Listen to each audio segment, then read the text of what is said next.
Leos, welcome to the channel.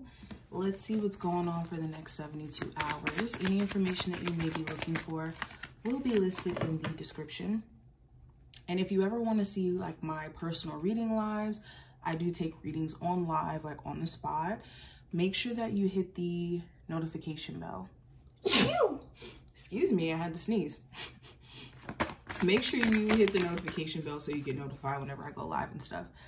And let's jump into the reading. We have the King of Wands and also the Six of Cups in reverse. I think I have to sneeze again. Oh my gosh. All right, let's get into it. Enough of the sneezes. Well, okay, so maybe the sneezes are significant. So it seems like you guys are allergic to the foolishness, okay? But with the King of Wands representing Aries, Sagittarius, Leo energy, there could be a fire sign of significance. Other than that, you could be in a space of just wanting to take charge, wanting to be in control of your situation as a whole and doing things to shift the narrative, especially when it comes to just harping on past events for some time. Maybe you were going through some things emotionally and it's just things that didn't make sense to you when it came to your, past. And now you're like, you know what? I need to take my power back. I need to take control of my life and my, the direction in which it's going. There also could be a family connection, the person you may have children with. You guys could be in a space of really struggling with getting over past events and things that have transpired.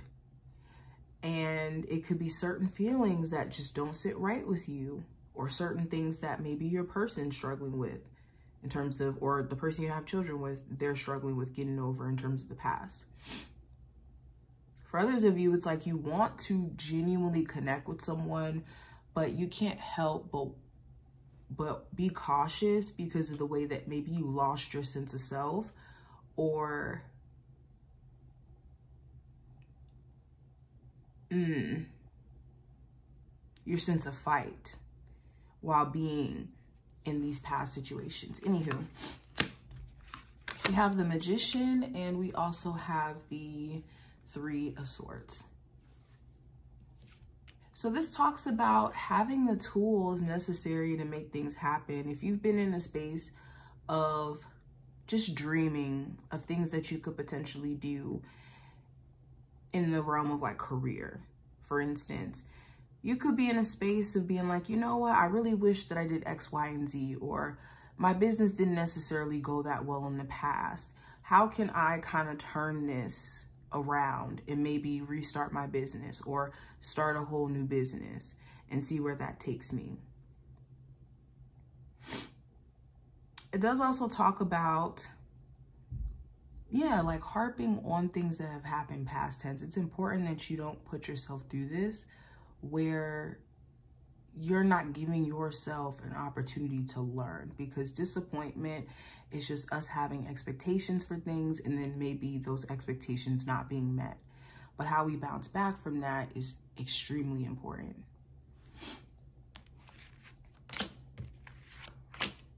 You also could be concerned with whether or not someone who has like already in the past put you through things, if their intentions are to be manipulative in the current day, in this current moment.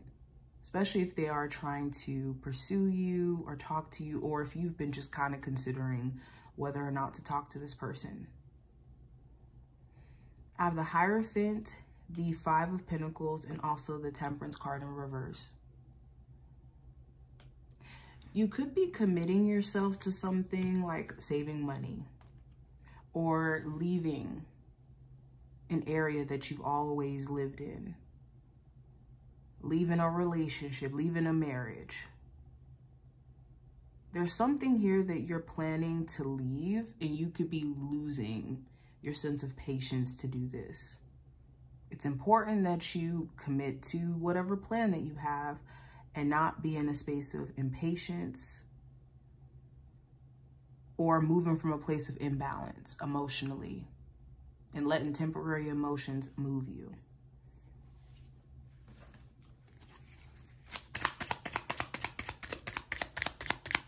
All right, we're gonna pull some oracles. Okay, we have personal power. It's important that you only give your power to things that you actually have power over. We can't control the weather. We can't control what other people do. We can't control external forces, but we can control how we feel about things, how we think about things, how we decide to act, what we give our focus to, what we prioritize. So the more that you focus on what's in your power and less of what's not, the less anxiety you'll feel. And if you are feeling anxiety about things that are in your power and your control, it's important that you focus on how you can immediately gain more control over these things by taking action. But a key thing for you to be in your personal power is to not be in a space of worrying about things that you can't do something about. It's mind over matter. We also have universal energy, creativity, and divine consciousness. When you don't have a level of understanding of how things are going to play out within your situation, lean less on your understanding of things and more on your spiritual team, okay? And also allowing things to just naturally unfold in terms of answers. If you give it enough time, we get on the other side of our perspective. We have certain events that play out that give us the divine guidance and understanding of what's happening. It's also important that you're channeling into your creativity. Everyone can be creative. Creativity is not a skill, it's not a gift. Not even necessarily a skill. It's something that we tap into. We all get inspiration. Our ability to move on this inspiration and to convey that inspiration would be creativity. But for my creatives, if you've been just kind of neglecting that area, this is why you may have been feeling just kind of out of whack. And if you've never allowed yourself to explore this area, this could be why things feel just kind of mundane. So these are the messages for you. I hope that this did give you insight in regards to the next 72 hours. If you enjoyed, definitely thumbs up the video, subscribe, and I will see you in the next one.